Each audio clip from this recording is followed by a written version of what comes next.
Hey guys, welcome back, or welcome if you are new to Corey's Nail Diary. We talk about books, nails, and everything in between. Today is a cozy little reading wrap-up for February, so let's get right into it.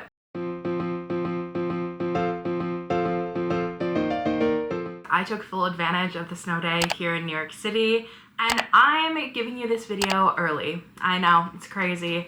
I usually am late to these videos, so being early for once is quite insane for me. I finished my work on my remote day and I was like, honestly, I could film this right now and get it done and be a double whammy. So that's what I am doing. So we're going to talk about the month of February as if it's already over, but honestly, it's February 23rd right now. So I'm going to give you more of a projected, like what I've actually done, but you'll understand what I mean by it'll happen, okay? So this month I read 4 books, which is great. I feel like I'm doing a really good job of my reading goals so far. I read Iron Flame by Rebecca Yarros. I read Melting Point by Cici Williams.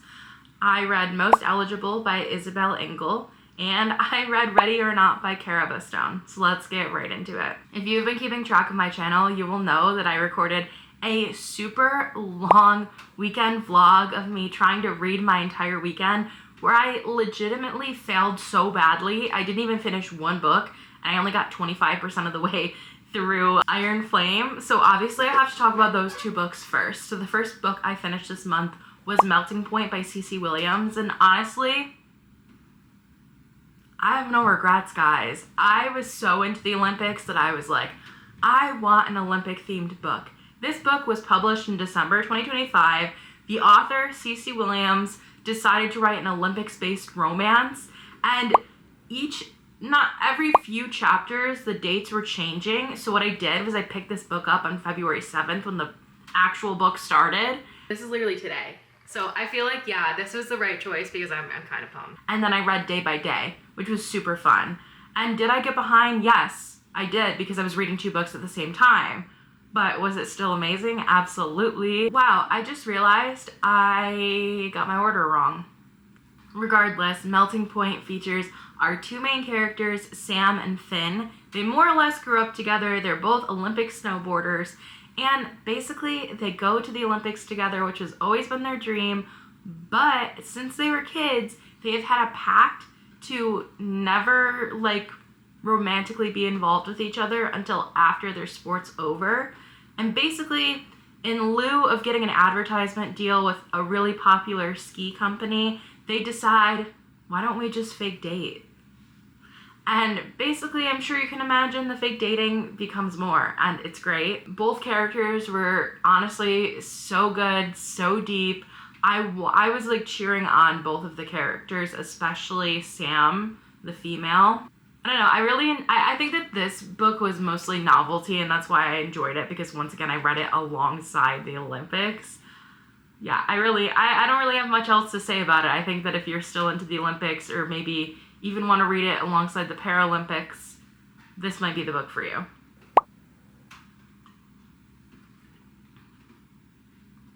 Now let's backtrack to the actual first book of the month. My first book of February that I read was Most Eligible by Isabella Engel. This book I got from Goodreads because it sounded cute, it sounded fun. It's like a music journalist decides to go behind the scenes of The Bachelor after applying and getting on the show, and more or less is trying to write an expose on what actually goes on behind the scenes and how bad the producer is, and what it's like to actually be in love with the guy. But she's not looking for love with the actual main man of the show. Instead, she's just trying to write this article. But, and here's the big but, before going on the show, she didn't know who was hosting it. Come to find out, it is someone that she's hooked up with in the past. This book, I didn't expect to like it as much as I did. It went by quick, it was cute, it was quirky, and the book I finished before this was Fourth Wing, and I like to change it up a little bit in between my fantasy reads. So I read fantasy, and then I read this book, and then after that my plan was fantasy, but it actually went to Melting Point.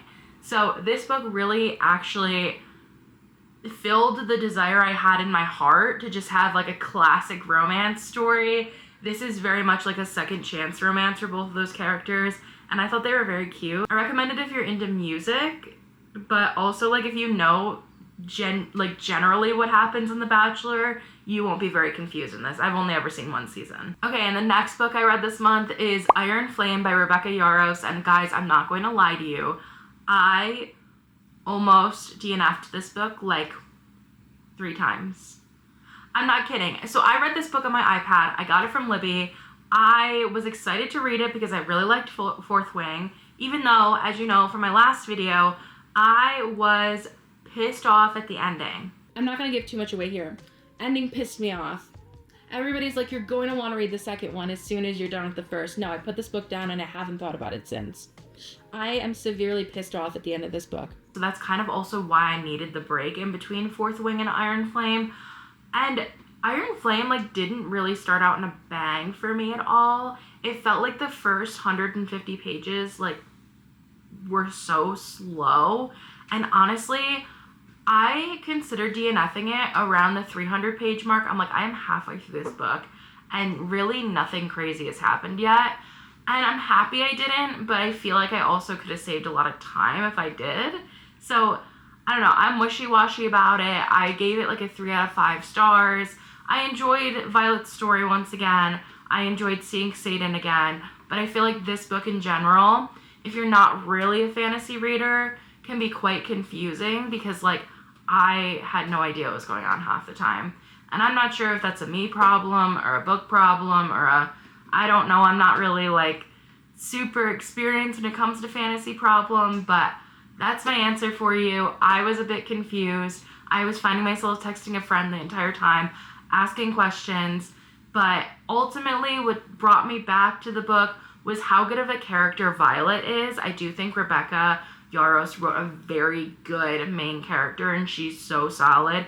And there are so many characters in this book, but the ones that I really honed in on, Rhiannon, Kat, a bunch of others I don't know how to pronounce the name of, Sawyer, Garrick, Xaden obviously, are all so well thought out that I'm already rooting on Violet, so I might as well return for the whole squad. Am I right? In case you're wondering, yes, I'm probably going to read the third one, okay? I'm probably going to do it. I have to finish my in-between book first, and then we'll talk about that one. Final book that I am currently reading is Ready or Not by Cara Bastone. As many of you know, I was obsessed with Promise Me Sunshine last year, and literally it became my #1 book of the year. Nothing came close to it. So naturally she has a new book coming out in March called No Matter What, and I actually haven't read Ready or Not yet. Well, I'm reading it right this second, but you know what I mean. I haven't finished it yet. I figured it was time for me to finally pick up this book and really get to know some of Cara Bastone's other books. This one takes place in Brooklyn, and it is about our main character, Eve, who gets knocked up by a bartender at her favorite bar, and she's kind of trying to navigate life because she's choosing to have the child. So it's a very big tug of war between her and the father of the child, of if he's going to be in the story or not, and if she even wants his help. And then it's also a story of her and her friends, and her friends being supportive, her family being supportive, how she told everybody. It's very sweet so far. It's very cute so far. I love her friends. I'm very apprehensive about the bartender. I'm not gonna lie to you. I honestly don't really know where this book is going. I feel like this is one of those books that just feels cozy, but the actual plot line is okay, I get why it's tense and everything, but it doesn't feel tense, if that makes sense. So I'm just enjoying it during this blizzard. I mean, I picked it up on Saturday and it is currently Monday and I have not read today. So realistically, by the end of the week, I will be done with this book. I can promise you that, and I will insert a clip here, possibly, of me fully reviewing it. This is going to be quick, but I just finished Ready or Not by Cara Bastone, so let me give you guys my review. Also, letting you guys know, it's very close to 10:30. I want to go to bed. I have work tomorrow, so yeah. It's also the 24th, I think, February 24th. So naturally, of course, I'm finishing this book right on time.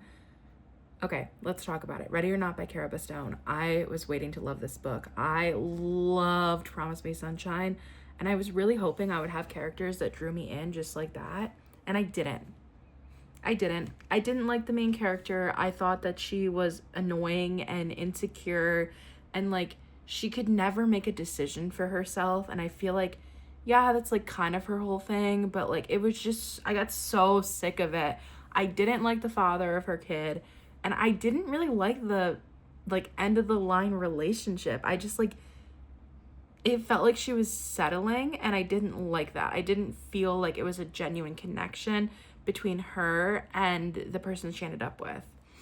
That being said, it was very cute. I liked how she went in the beginning from being like, I don't know how the hell I'm gonna do this, to no, I want to do this and I'm excited to do this and I have a plan and I know what's going on. And it's just a very empowering story, and I liked that about it. Obviously, always I like when it takes place in Brooklyn. But yeah, this book was 3 out of 5 stars for me. I'm happy I read it. I'm happy I prepared for my next Cara Bastone book to come out in March. But I wish I would have loved it. I'm not going to lie to you guys, but that's okay. You know what?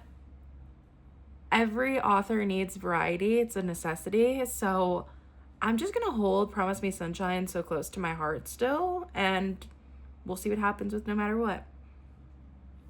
Okay, that's it. I'm going to bed. Goodbye. Okay, and that's all I have for you guys this month. Let me know in the comments down below if you've read any of these books, like any of them, and let me know what you thought of them down below. Did you almost DNF Iron Flame? I need to know, because I am now so scared to go into Onyx Storm. Not gonna lie, so scared.